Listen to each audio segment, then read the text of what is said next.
Reservation పెట్టినప్పుడే చెప్పిండాలా conditions apply, Rahul Gandhi ప్రధానమంత్రి అయితేనే ఇస్తాం లేకపోతే ఇయ్యమని చెప్పిండాలా. అది మీరు చెప్పలేదు. ఇవాళ మీరు మమ్మల్ని అంటా ఉన్నారు. ఇంకొక మాట నేను అడుగుతా ఉన్నా, మా పొన్నం ప్రభాకర్ అన్న అంటే మాకు గౌరవం. వారు నిజంగా కూడా తప్పకుండా ఉద్యమంలో పాల్గొన్న వ్యక్తి. ఆనాడు పార్లమెంట్ లో చట్టంలో కేసీఆర్ గారు స్వయంగా చెప్పారు, మేం చెప్పడం కాదు అధ్యక్ష, కరీంనగర్ లో మీటింగ్ పెట్టి మరీ చెప్పారు.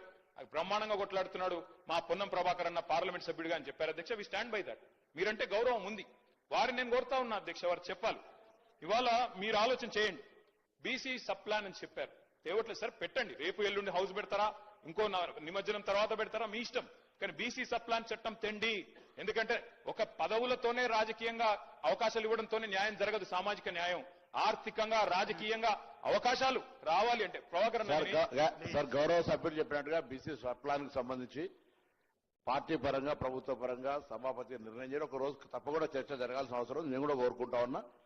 కానీ ఇవాళ నేను మళ్ళీ ఇంతకుముందు కూడా అంటే వారికి సభలో ఎక్కువ అనుభవం ఉంది, మంత్రిగా చేసినారు, ప్రభుత్వంలో చాలా కీలక పాత్ర ఉంది కాబట్టి ఇంకా ఏదైనా లోపాలున్నా ఇంకేమైనా ఉంటే సరి చేసుకునే విధంగా మీరు సలహా సూచనలు చెప్పండి. కానీ సభ అభిప్రాయం ఏకగ్రీవంగా ముందు నుంచి అదే విజ్ఞప్తి చేస్తారా, మొదటి నుంచి కూడా అదే మాట మాట్లాడుతూ ఉన్నా. ఈరోజు ఇప్పుడు ఎంఐఎం వాళ్ళు మాట్లాడినారు, మేము ఈ బిల్లును ఏకగ్రీవంగా పూర్తి మద్దతును ప్రకటిస్తామని ప్రకటించి మిగతా అంశాల మీద చర్చ జరగాలని ప్రభుత్వాన్ని కోరి దాని మీద చర్చ చేస్తాం.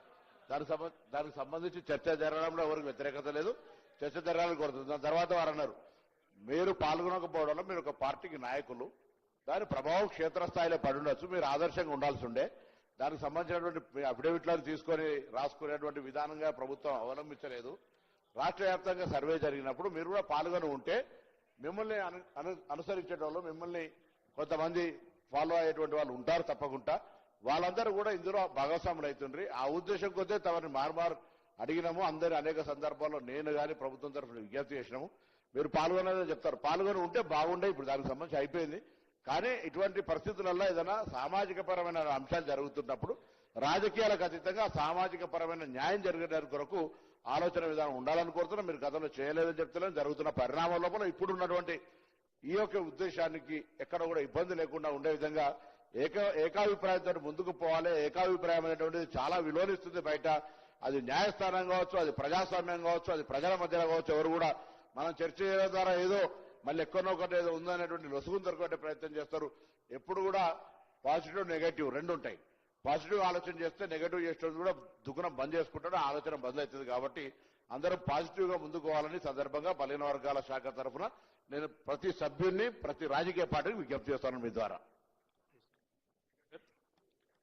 మంత్రి గారు చెప్పిందంతా నేను సంపూర్ణంగా ఏకీభవిస్తున్నాను సార్. చట్టాలు మనం సరిగ్గా చేస్తే లొసుగులు లేకుండా చేస్తే ఏ న్యాయ వ్యవస్థ కూడా అడ్డు రాదు సార్. నేను చెప్పేది అదే, మొదటి నుంచి చెప్తుంది అదే. చట్టం సరిగ్గా చేయండి, శాస్త్రీయంగా చేయండి. మా కమలాకరణ చెప్పింది కూడా అదే. శాస్త్రీయంగా చేయండి, అధ్యయనం చేయండి, ప్రాసెస్ ఫాలో కండి. అప్పుడు ఏ జ్యుడిషియల్ రివ్యూలో కూడా మనకేం ఇబ్బంది రాదు, ఆటోమేటిక్ గా మేము అనుకున్న లక్ష్యం నెరవేరుతుంది.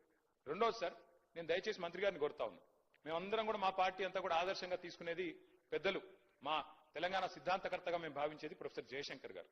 జయశంకర్ గారు ఎప్పుడు ఒక మాట చెప్తా ఉండేది అధ్యక్ష, మనకి భావ సారూప్యత లేకపోవచ్చు కానీ ధ్యేయ సారూప్యత ఉండాలి.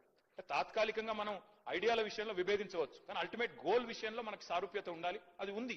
42% రిజర్వేషన్ ఇవ్వాలన్న విషయంలో yes we're sincerely supporting the bill, we're 100% we're standing by the government. కానీ తాత్కాలికంగా మేము ఎట్లా చేస్తే బాగుంటుందో చెప్పే ప్రయత్నం చేస్తున్నాము. ఇంకొక మాట నేను చెప్తా ఉన్నా సార్, సీలింగ్ అని మాట్లాడినారు మంత్రి గారు శ్రీమతి సీతక్క గారు. వారికి నేను గుర్తు చేస్తా ఉన్నా, ఎక్కడా కూడా సీలింగ్ అన్న పదం లేదు చట్టంలో. దయచేసి చూసుకోండి. మీ అధికారులను కూడా నేను కోరుతా ఉన్నాను, దయచేసి మంత్రి గారిని తప్పుదోవ పట్టించకండి. దయచేసి సభ్యులను అట్లాగే రాష్ట్ర ప్రజలను కూడా తప్పుదోవ పట్టించకండి. సీలింగ్ విధించింది బీసీ రిజర్వేషన్ల మీద కేసీఆర్ గారి ప్రభుత్వం అనే మాట శుద్ధ తప్పు. అది 100% అబద్ధం అనే మాట కూడా నేను చెప్తా ఉన్నా అధ్యక్ష. దయచేసి సవరించుకోవాలని మంత్రి గారిని కోరుతా ఉన్నా. వాస్తవంగా జరిగింది ఏంది అధ్యక్ష, అన్నాడు బీసీ రిజర్వేషన్ల విషయంలో కేసీఆర్ గారి ప్రభుత్వం ఏం చేసింది అధ్యక్ష, ఆ రోజు